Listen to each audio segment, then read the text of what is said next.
So as you can see from the screenshot, it's a reality. I started Turo purely by accident. Uh, I'd never heard of it until my neighbor had said that he was fixing a car for somebody and that it was making a lot of money on Turo.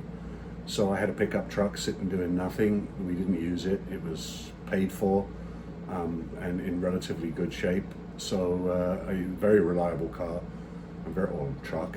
And so we put it on Turo. It didn't really do anything for about a week, and then it got booked and was out for a week. It came back for 2 days, and then it went out for the rest of the month. The following month, it went out for, I think, pretty much the whole month, give or take a little bit, and kept getting booking. We also had a spare car that we had. It was a VW Tiguan. Still got that, and so I put that up as well. And it just kind of steamrolled from there. I didn't really do any research. Hopefully you guys are doing research, because I probably should have done. The first year we operated or started doing this, I was actually in another business and was pretty much stuck into working full-time on that. So this was, just a part-time gig that I did on the side and in my spare time. The first two vehicles, you can look at the month's revenue, and it was pretty impressive of what came in with that. And then we just started adding vehicles. If you look at this screen, it says we've got 44 vehicles. We didn't, not in 2017. And we had, at the end of the year, we had 12 vehicles. So we didn't buy the vehicles from auction. We only bought them from people that we knew. We had a bunch of minivans and a bunch of minis. I'll throw some screenshots up here of the cars and what each of those cars generated within that year. So you can get to, pretty much close to the 88,000 that we ended up with. You'll see on there also that there's missed earnings. These are not really missed earnings. These are just issues that came up with the car, or we had to cancel trips because we had issues with the car. So I guess, yeah, they were missed earnings, but only from issues that couldn't be taken care of.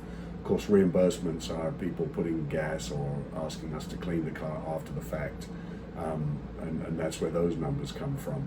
And it was a pretty up and down year, but pretty standard for Hawaii, with the exception of the first 3 months, which should have been way higher than that if we'd have had 12 vehicles. And I'm pretty sure that we didn't have 12 vehicles until we got to December. Most of the time it was with 10 vehicles, and we pulled in this kind of money. Like I said, I didn't do any research. I just put the cars up there. I didn't even really know how to go through and list them properly. So the listings were, just basically photographs of the car and a description of the car, and you could book them 24 hours a day, and believe me, people did. And we didn't realize until December that we could actually change that and make it so that it was a little, easier going. And, we operated 7 days a week with people coming and going, pretty much all the time. And we didn't set hours. So, we would have 5 a.m. pickups. I can remember once we had a 2 a.m. pickup at the airport. I don't know how that happened, because flights pretty much stop at 12. So people were standing around waiting for the car for 2 hours, so that they could save a couple of dollars and not book it 24 hours. I don't really know how that works, but I remember we had a couple of those that I hated life, and I was thinking, yeah, we've got to do something about that. And that's probably when we decided that we needed to put in times when the vehicles were available, because that was kind of ridiculous. But we didn't pay any, any mind to, getting the listings right, getting up in the listings. The only thing that we did do was in May, we decided that we wanted to get our wait time down, because we were getting calls from Australia, and of course you couldn't deal with that until they would call at midnight, and then you'd look and see that they left a message or booked a car at midnight and asked a question, and so you couldn't get back to them until 6 a.m. in the morning, when you got up, and really 6:30 because you want to brush your teeth first. And so then you'd have these huge wait times for people getting back to them. Well, what happened in June of 2017, there was a glitch in the app, and all the car prices dropped to like, $15 or $20 or just crazy numbers. And in one day, I was sitting, in my office, and the phone started going ding, ding, ding. So I replied to all of these, accepting all of these bookings. And I want to say there was like 20 or 30 bookings, but my response time went from, what was like an hour down to like 3 minutes, because I was responding to all these bookings. And of course I wasn't looking at the bookings, I was just saying yes, yes, yes. And then eventually, I looked at it and I'm like, the car guy's got the car for a week and I'm only earning, $70. I'm like, yeah, no, forget that, I'm not doing that. And so I called Turo support, and they said, yeah, we're sorry, there's a glitch on the app, we'll reimburse you. But they would only reimburse you a certain amount per car. I think it was $50 per car, and people had made bookings for 2 weeks and were getting cars for, $100 for 2 weeks. So I had to cancel a bunch of bookings. So that affected, my listings and how I was on the app. And also I didn't know a lot of other things about, putting, not so much the description, more about the pickup, how to put more information in there and make it easier for people. And I wasn't really focused on customer service. My idea was, just treat other people how you expect to be treated. And that's my philosophy in customer service in general. And that's pretty much how we did it. So we had pretty good ratings, but you'd have a lot of people that would smoke in the car and do all the things you weren't supposed to do. So as they did it, I added it, to you can't do this, you can't do that, and what you should do and what you shouldn't. And that's kind of how it was, completely self-learning and completely getting the whole thing together how it was. But 2017 was kind of an interesting year, first year on Turo, and it was $88,000. And basically the money that I made from the cars that were on there is what I used to buy the additional cars. So, I've always believed that you don't finance cars, you finance houses, you buy cars, and you buy used ones, and you do it smart, and you're clever how you're doing it. Now, bear in mind, I'm an engineer, and I've, bought and sold cars my whole life, so I kind of know what to look for. So if you're gonna do that, and you are gonna buy cars, and you're not a mechanic, and you don't know what to look for, do the research, find out what, whatever car you're gonna be buying, make sure you know what to look out for from that car, because you can get burnt. And if you buy cars from auction, remember, you didn't get a chance to test drive it. You didn't get a chance to see if everything's working. If their description goes around and says, or turns around and says, there's no check engine lights, or, situations like that, you don't know that until you've actually driven it. You can switch check engine lights off, take them to the auction.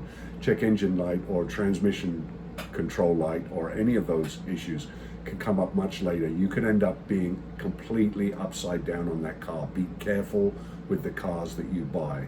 Also, find out what cars actually rent, because we put all sorts of stuff up there. Remember, at one point we had 4 minivans, and they rented out great in our busy months, July and August, but the rest of the year they really didn't do very well. Convertibles worked very well for us, just because it's a tropical island. We're here in Hawaii, and on the island of Oahu, and a lot of people come here, they want to have convertibles because they want to enjoy the sun, and they got fantastic reviews, and the cars were great.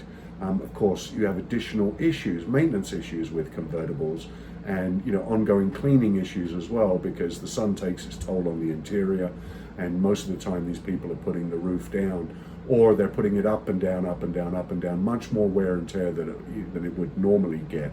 So you need to bear those things in mind. Also, minivans were very problematic, and I swore that we would never do minivans again. Reason being is, families are going to be using those minivans, and they are renting the car, and they don't care about the interior of that car. Kids are eating, kids are drinking, shave ice, Slurpees, whatever else are getting spilled everywhere, and we spend so much time cleaning the inside of cars, because remember my customer service policy, treat other people as you expect to be treated. I'm not going to let a car go out of here that's filthy, dirty, or smells nasty, or any of those things. I expect it to be clean. I would expect it to be clean and serviceable, or maintenance taken care of. Now, things are going to come up, especially with older cars. You're going to get check engine lights that come on. So get handy with a scanner. Luckily we had access to, you know, a very expensive scanner, i.e. my neighbor was a mechanic and he knew that I knew how to use it. So we used their scanner, and you know, we could check up on problems. And when issues are there, don't just switch the check engine light and send it out. Make sure you take, because it will come back on, and the customer will be, if not upset, they'll be concerned, and you'll end up spending the amount of time that it took to fix the problem. You'll actually spend texting them, explaining to them that, you know, they didn't put the gas cap on properly, or the seal has gone on the gas cap, don't worry about it. People don't want that kind of stress with it, and it happens anyway. So, you know, if you can avoid it, my advice to you is make sure that everything that goes out gets taken care of. And you need to think about that when you're setting the things for your car, so that they know what they're going to be dealing with. And you know, when you're putting in there, you know, 1 hour between bookings, it's not a good idea if you're going to be dealing with older cars and you can't get them fixed and turned around and checked out, ready for the next renters to go out. Same thing with TPMS lights. You know, you're going to get a lot of TPMS lights, you're going to get a lot of punctures. So make sure you learn how to fix a puncture, because if you've got to take it to the tire place every time to do it, you know, you're going to be dealing with that. Back in the day, back in 2017, Turo used to put little sketches up there, and you just had to take 5 pictures of the car. So, you know, you would take each side of the car and then one of the dashboard. Now that's changed a lot, but, you know, going on to photographs, the one thing I learned at the end of this year was, you know, make sure people understand their expectations. They're supposed to bring the car back in the same condition that they left it in. Otherwise, you're going to spend your life cleaning cars. And that pretty much sums up the first year. There were some special customers, and we learned very quickly that, you know, 97% of customers are awesome, 2% are very difficult, and 1% you're just not going to make them happy. And that has changed a little bit, or people's expectations have changed a little bit.